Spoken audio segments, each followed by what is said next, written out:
आपल्या भारतात एक असं ठिकाण आहे ज्या ठिकाणी जगातील सर्वात जास्त पाऊस पडतो।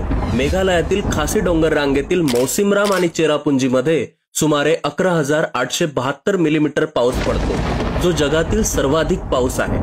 तसेच आपल्या महाराष्ट्रातील सिंधुदुर्ग जिल्ह्यातील अंबोली या ठिकाणी महाराष्ट्रात सर्वात जास्त पाऊस पडतो। याच ठिकाणाला महाराष्ट्राची चेरापुंजी म्हणून ओळखलं जातं।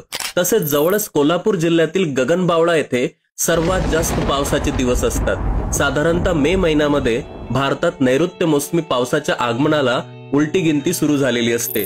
आपल्या भारतातील अंदमान आणि निकोबार बेटांवर सर्वप्रथम पावसाचं आगमन होतं। पुढे 1 जून पर्यंत केरळ, तामिळनाडूचा बराचसा भाग आणि दक्षिण पूर्व आंध्र प्रदेशात मान्सून दाखल होतो। मान्सून हा शब्द मूळचा अरबी भाषेतील मौसिम या शब्दापासून आलेला आहे। मौसिम म्हणजे ऋतू किंवा वाऱ्यांची दिशा बदलणं। हा शब्द नंतर इंग्रजी भाषेत आला, विशेषतः ब्रिटिश भारताच्या काळात। तेव्हापासून मान्सून या शब्द जगाच्या विविध भागातील वाऱ्यातील आणि पावसातील ऋतुनिष्ठ बदल दर्शवण्यासाठी वापरला जातो। मित्रांनो, अशाच माहितीपूर्ण व्हिडिओसाठी फॉलो करा IG सुयोगला।